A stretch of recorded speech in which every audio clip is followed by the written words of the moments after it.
If anyone says that there is something like a good time or a bad time or a catastrophic time, then the examples from the Himalayas are seen to be believed.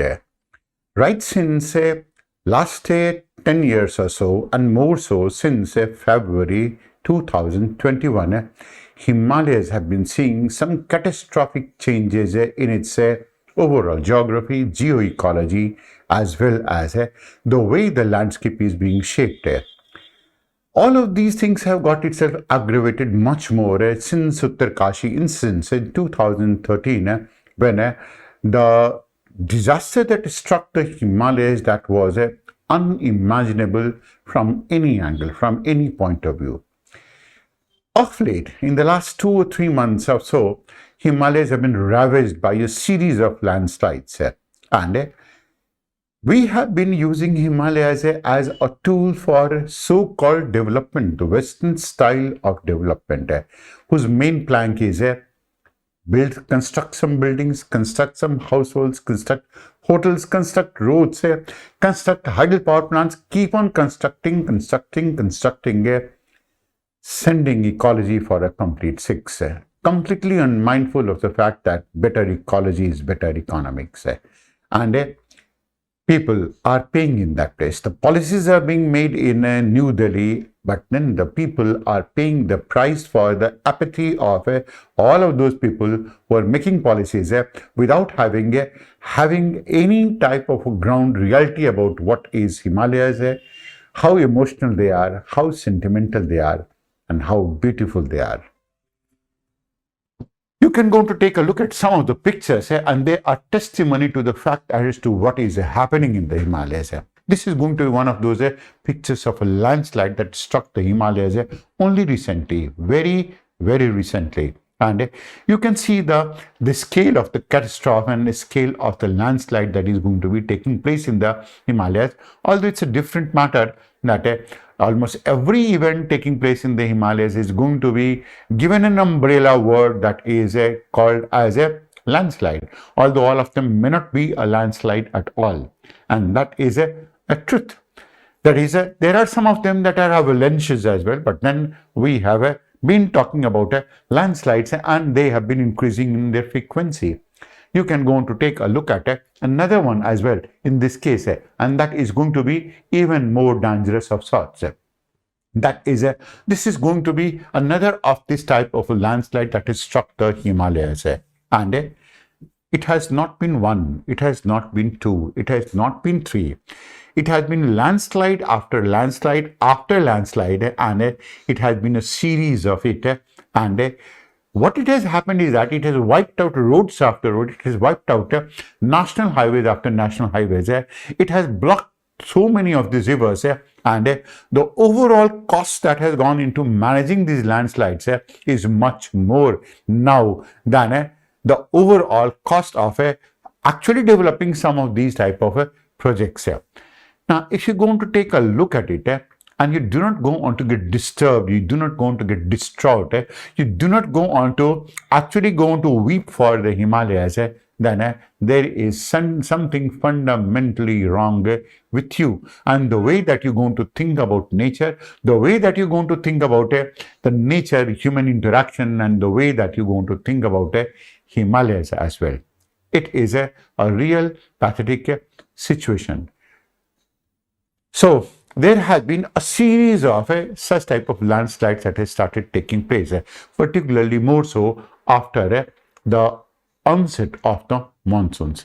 And monsoons have only aggravated the situation. So, most of the people going to find a single blame source that is going to be in the form of monsoons. And this is what all that one can go on to do in these regions.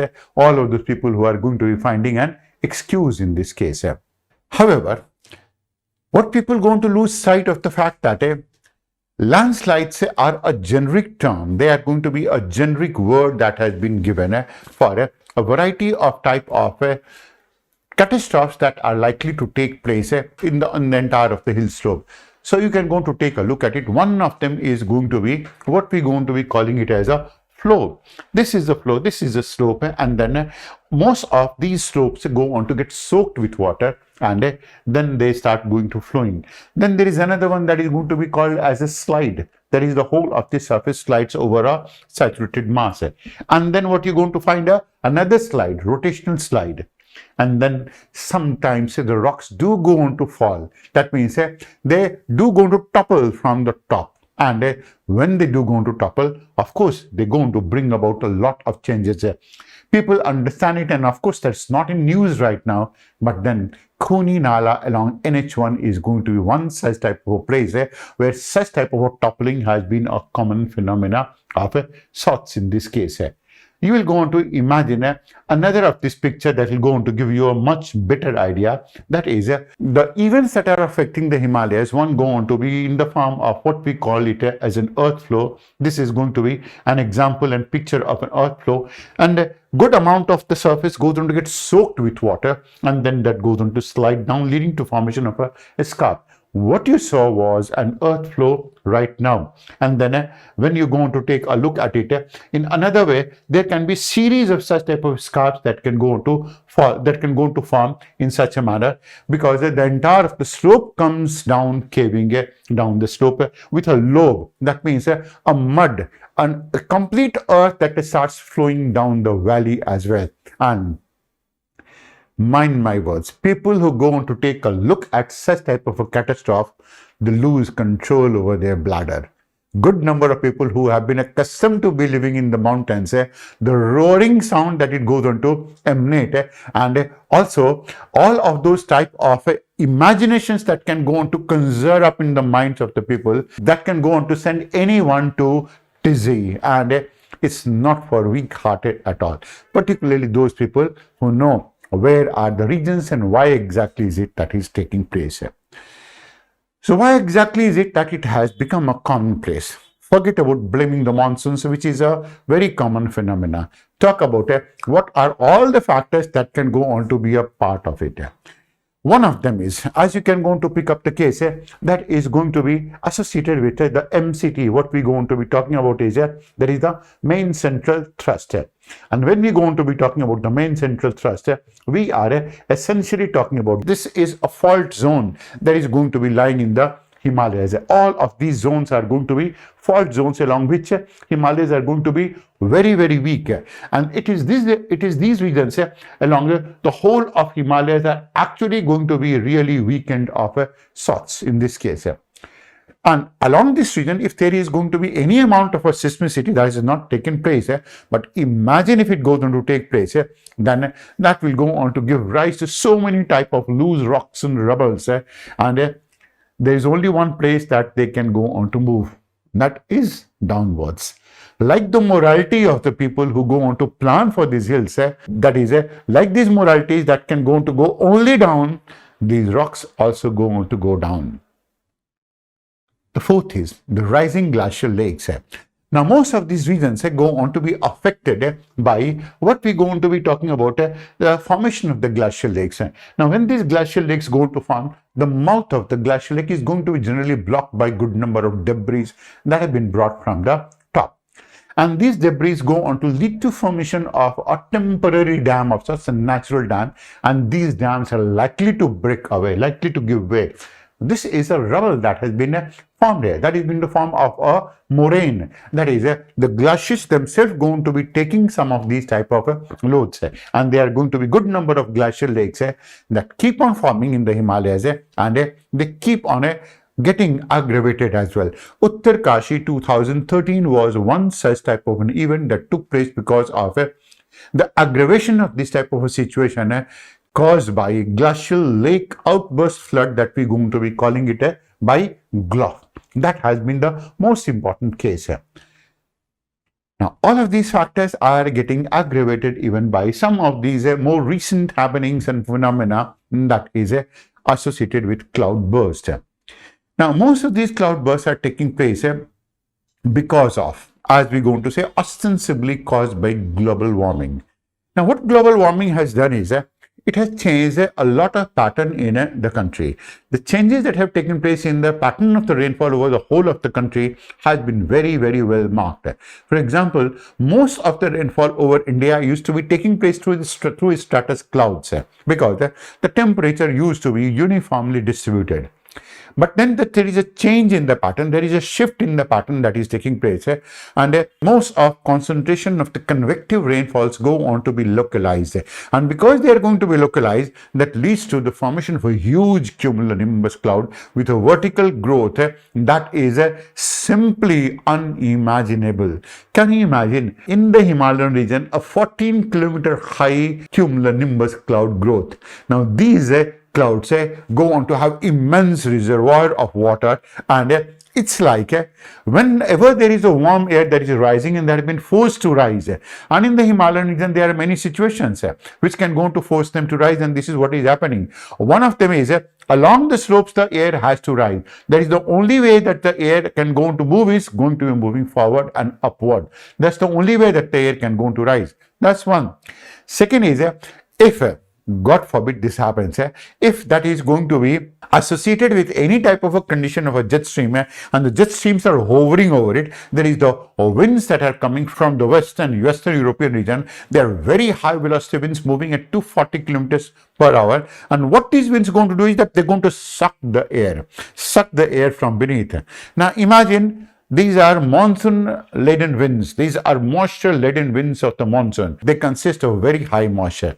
Then they go on to get more moisture from Terai. Then they go on to rise along the slope of the Himalayas. Then they go on to go for convective instability. And then they are going to be sucked. Now, what else you require for a cloudburst not to take place? All the conditions are going to be ripe in this case for the formation of a very intense amount of a rainfall in a small amount of a time. And these cloudbursts, when they're going to take place with enormous amount of a downpouring, that is, the downpouring is going to be equivalent to something like the amount of rainfall that may have taken place in 7 days of time, it pours in just 15 minutes. Now imagine this spectacle of the rainfall, but that is for the nature lovers. For all of those people who are going to be there, it's not a spectacle at all. It is a catastrophe. It is a disaster, because they have moved in those type of places. They live in those type of places where they should not be living at all. But then this is what they have done. That is the type of a sin that they have committed in this case. And this is aggravated even more by the deforestation that has taken place on the hill slopes.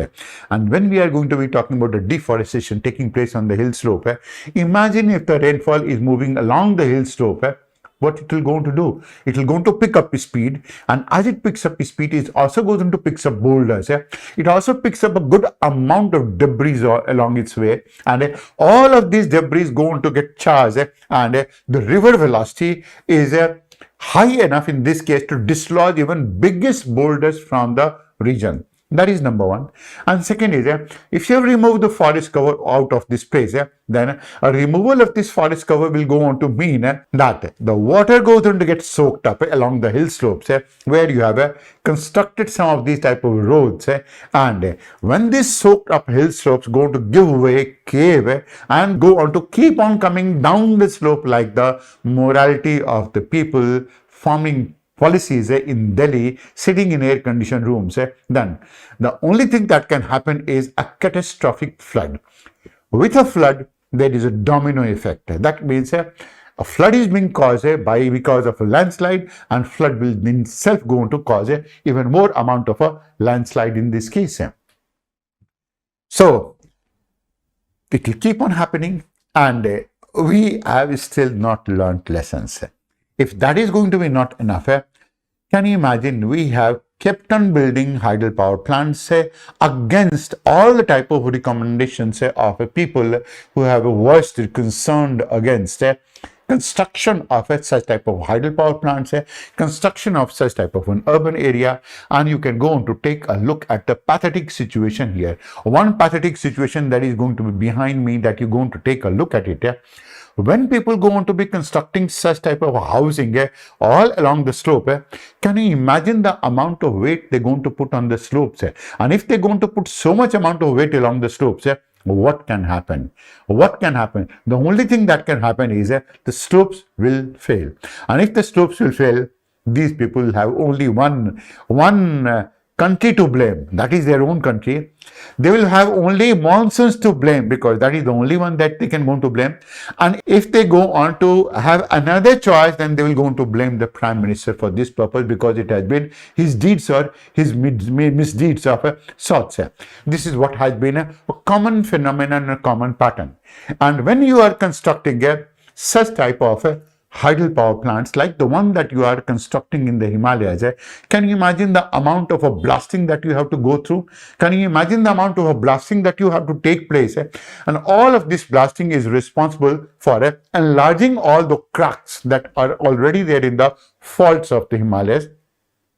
Such type of dynamite blasting always goes on to aggravate the situation in this region. Such type of dynamite blasting goes on to weaken the rocks in that place, weakens all of those type of joints, and such type of blasting always goes on to enlarge all of those type of small holes that are in the Himalayas, and that is of course a natural part, and this is what you are doing. You are doing it for the purpose of constructing a hydel power plant whose future is still uncertain because maybe it's a matter of time, and it's a matter of time.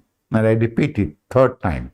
This video will be on record. Some of these hydel power plants will go on to collapse in the future. There is nothing that can go on to stop it from not collapsing because nothing is made in this world to stop the fury of nature. With all of these things, there is no way that we can go to prevent this, or we have been able to prevent it. The most recent happenings have been that of the role of the humans, and these roles of the humans can go on to be in many forms. One of them is they're insatiable. That means they are not at all satisfied by any amount of a growth that has taken place, and insatiable growth oriented strategies. So what they're going to do? Dynamite blasting for the purpose of enlarging the roads, widening the roads, as is happening in the Char Dham. That is what is happening in this case. Then dynamite blasting for the purpose of the run of the river project, because when you are constructing a hydel power plant, you have to divert the flow of the water so that the water goes on to flow in a different direction when the dam is being constructed. And ultimately you're going to allow the river to take the course. Run of the river project is what we're going to be talking about in this case.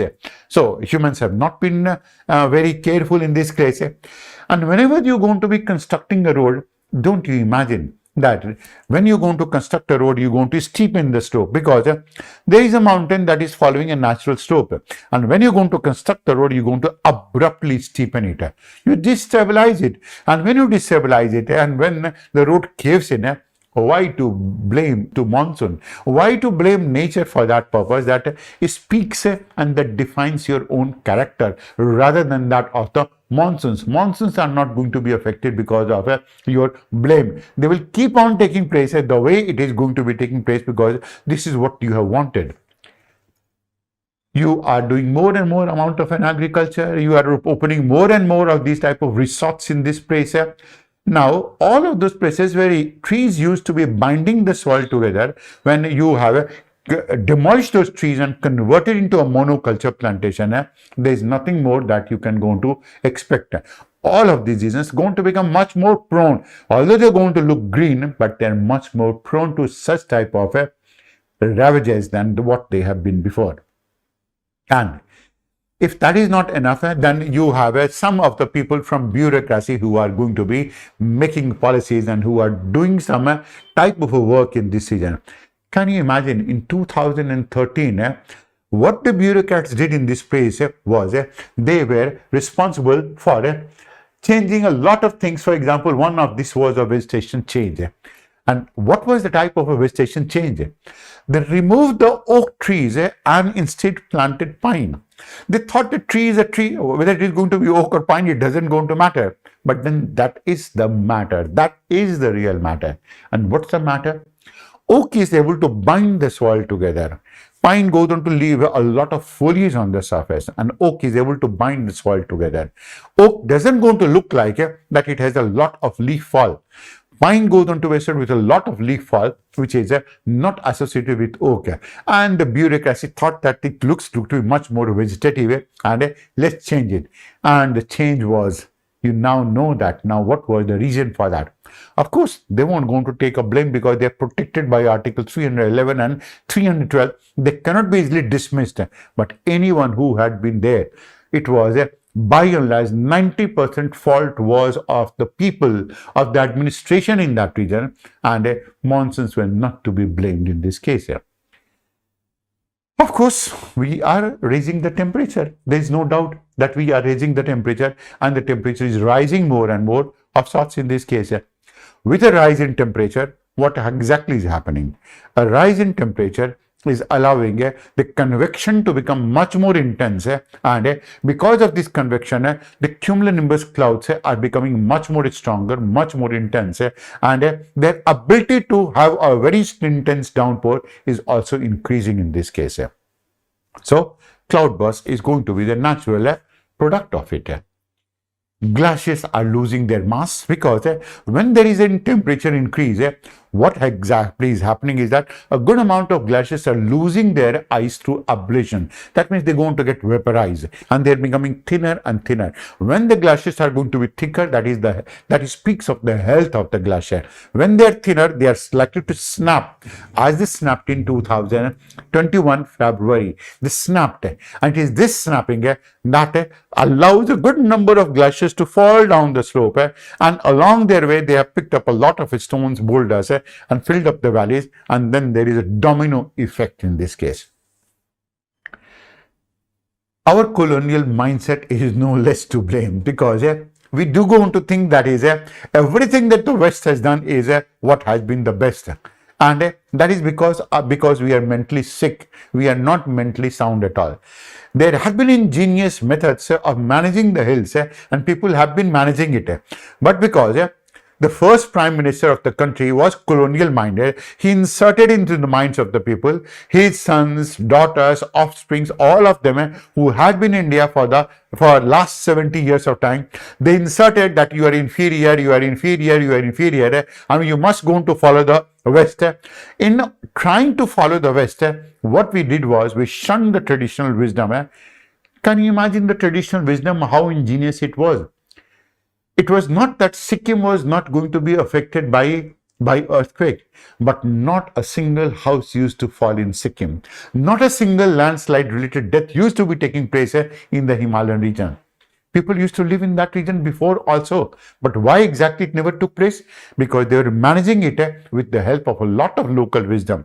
Agreed that the population increase has taken place, but it's not the fault of the Himalayas. Why is it that you choose Himalayas to live in that place when you know that this is a region that is going to be affected by landslides? Is it ethical? Is it ethical that you go on to tease and torment the Himalayas? Is it ethical that you go on to devastate the Himalayas? Is it ethical that you allow this destruction to take place and then you still go on to blame the monsoons? Is it ethical that you keep on increasing the population and occupy those regions that you shouldn't be occupying? No, it's not. But why is it that you do so? You do so because you don't have anything to lose. There is only one thing to lose. After all, we have only one Himalayas. To have more such discussions and analysis, subscribe to our channel and hit the bell icon for notifications on our upcoming videos.